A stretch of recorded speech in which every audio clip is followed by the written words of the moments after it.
തെങ്ങിൽ നിന്നും വീണ അരയ്ക്ക് താഴേക്ക് തളർന്നിട്ടും ഇടുക്കി പെരിഞ്ചാംകുട്ടി സ്വദേശി കൊച്ചുമോൻ എന്ന ജോസഫ് വർഗീസിന് ആരെയും ബുദ്ധിമുട്ടിക്കാതെ ജീവിക്കണമെന്നാണ് ആഗ്രഹം. ഇതിനായി വീട്ടിൽ നിന്നും കാടഫാമിലേക്ക് എത്താൻ സ്വന്തമായി 2 ലിഫ്റ്റ് നിർമ്മിച്ചു. കാടക്കോഴി കൃഷിയും ആരംഭിച്ചു. വിധിയെ പഴിക്കാത്ത കൊച്ചുമോന്റെ സാഹസിക ജീവിതത്തിന്റെ കഥ കാണാം.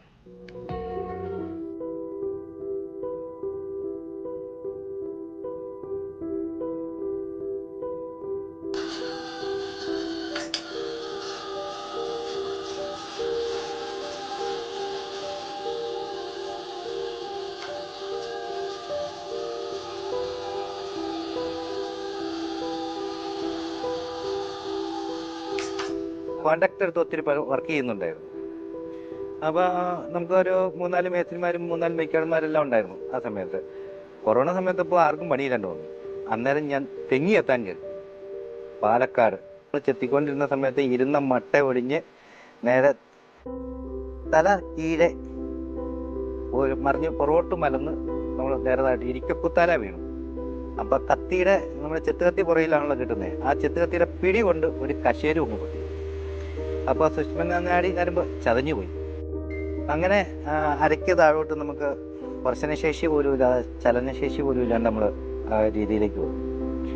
അപ്പോൾ അവിടുന്ന് ഒരു 1-2 മാസം ആശുപത്രി കിടന്നിട്ട് പിന്നെ നേരെ ഇങ്ങോട്ട് വരുമോ ഇത്. അപ്പോൾ ഇവിടെ നമ്മളൊരു 6 മാസം റെസ്റ്റ് എടുത്തു. അപ്പോൾ നമുക്ക് അന്നേരം സമയത്ത് ഒരു ഓട്ടോറിക്ഷയൊക്കെ ഉണ്ടായിരുന്നു. അപ്പോൾ ഇവിടെ കൊണ്ടുവന്ന് മെറ്റത്തിട്ട് കഴിഞ്ഞപ്പോൾ എനിക്കൊരാഗ്രഹം, കുറേ നാളായില്ലേ വണ്ടി ഒന്ന് പോയി. അങ്ങനെ നമ്മൾ കയ്യേലൊരു സെറ്റപ്പൊക്കെ ചെയ്ത് ബ്രേക്ക് കയ്യേലൊക്കെ ആക്കി സെറ്റപ്പ് ചെയ്ത് നമ്മളൊന്ന് ഓടിച്ചു നോക്കി, കുഴപ്പമില്ല. അപ്പോൾ വീൽ ചെയറിൽ നമുക്ക് അങ്ങോട്ടും ഇങ്ങോട്ടും പോകാനുള്ള ഒരു ഇതൊക്കെ ആയി കഴിഞ്ഞപ്പോൾ നമ്മൾ പതുക്കെ ഈ കാട വർക്ക് ഫീൽഡിലേക്ക് നമ്മൾ ഇറങ്ങി. നമ്മൾ 6 മാസം കൊണ്ട് നമ്മൾ ചിന്തിക്കാവുന്ന പരമാവധി ചിന്തിച്ചു. ഏത് പണി ചെയ്യാം, നമ്മൾ ഇരിക്കുന്ന ഈ അവസ്ഥയിൽ എന്ത് ചെയ്യാൻ പറ്റുമെന്ന് നമ്മൾ ആദ്യം ചിന്തിച്ചു. അപ്പം ഇങ്ങനെ കുറേ ചിന്തിച്ച് ആലോചിച്ച് ആദ്യം ഇറങ്ങി നമ്മൾ കാട വളർത്തി എല്ലാം കഴിഞ്ഞ് കഴിഞ്ഞപ്പോഴത്തേക്ക് ഈ സംഭവം മുട്ട വറക്കാനുള്ള സംവിധാനം ആയില്ല. അപ്പോൾ അത് ചീറ്റിപ്പോയി. ഇനി എങ്ങനെ മുന്നോട്ട് പോകാമെന്ന് ചോദിച്ചു. അന്നേരമാണ് ഒരു ചെറിയൊരു പെട്ടിക്കട തുടങ്ങിയത്. അതിനകത്ത് കച്ചവടം കുറവ്, പിന്നെ ഇരിക്കാനുള്ളൊരു ബുദ്ധിമുട്ട് എല്ലാം കാരണം അതും സെറ്റാവുന്നില്ല. എന്നാൽ പിന്നെ വീണ്ടും കാട ഫാമിലേക്ക് പോയേക്കാം എന്നൊരു ചിന്താഗതി വന്നു. അപ്പം നമ്മൾ ഇൻക്യുബേറ്റർ വെച്ച് കുഞ്ഞിനെ വിരിയിച്ച് നമുക്ക് ഒരു സംവിധാനത്തിലേക്ക് പോകാം. എന്നിട്ട് ഇറച്ചിക്കാട ആയിട്ട് കൊടുക്കാം, മുട്ടക്കാട് ഇറച്ചിക്കാട് അങ്ങനെയൊക്കെ ആയിട്ട് വിൽക്കാന്നുള്ള രീതിയിലേക്ക് വന്നു. അപ്പോൾ ആദ്യം ഞാൻ ചെറുതായിട്ട് ഒരു ഇൻക്യുബേറ്റർ ഉണ്ടാക്കി. അത് തുടങ്ങിക്കഴിഞ്ഞപ്പോൾ അത് വിജയിച്ചു. അപ്പോൾ എന്തുകൊണ്ട് വിപുലീകരിച്ചു കൂടാന്ന് വെച്ചു. ഇനിയിപ്പോൾ ഇനി ഒന്നും കൂടെ വിപുലീകരിക്കണം, അതിനുള്ള ഒരു ശ്രമത്തിലാണ് ഇരിക്കുന്നത്. ലിഫ്റ്റ് ഞാൻ ഈ വഴി കൂടെ അങ്ങനെ വെണ്ടലേക്ക് കയറിച്ചെല്ലാം ഒരിക്കലും സാധിക്കില്ല. എന്നെ കൂടെ തന്നെ കയറിച്ചില്ല. ഇപ്പം ഇവിടെ തന്നെ എൻ്റെ മകളെ സഹായിച്ചിട്ടാണ് ഞാൻ ഇവിടെ വരെ കയറുന്നത്.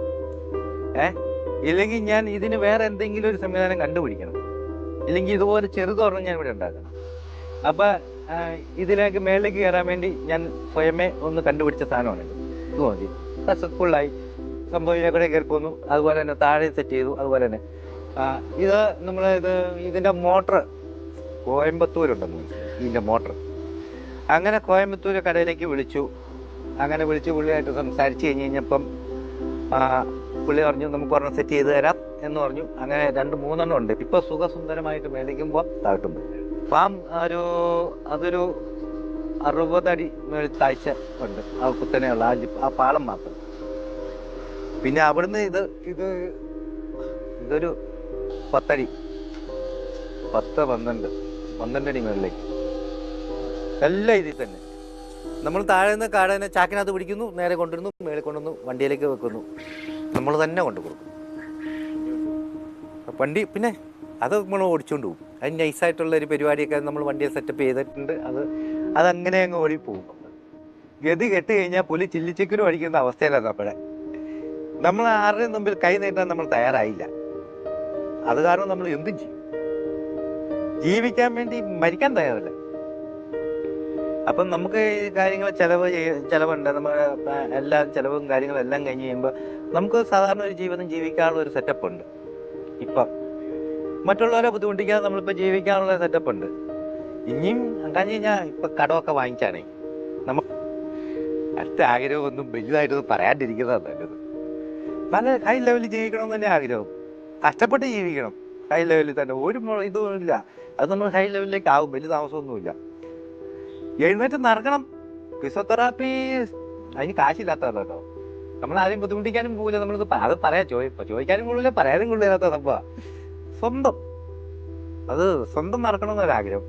താനും കുറേ മെഷീനുകൾ താനൊക്കെ നമ്മൾ ഇതിനകത്തുനിന്ന് കിട്ടിയ വരുമാനത്തിൽ നമ്മൾ കുറച്ച് സാധനം വാങ്ങിച്ചു വെച്ചിട്ടുണ്ട്. അത് 1-2 സാധനങ്ങൾ കിട്ടാറുണ്ട്. അപ്പം അത് വാങ്ങാനുള്ള ഒരു പ്രയത്നത്തിലാണ്. അപ്പം 2-3 മാസം കറക്റ്റ് കണ്ടിന്യൂ ആയിട്ട് ചെയ്ത് കഴിഞ്ഞ് കഴിഞ്ഞാൽ നടക്കും എന്നുള്ള ഒരു വിശ്വാസമുണ്ട് എനിക്ക്.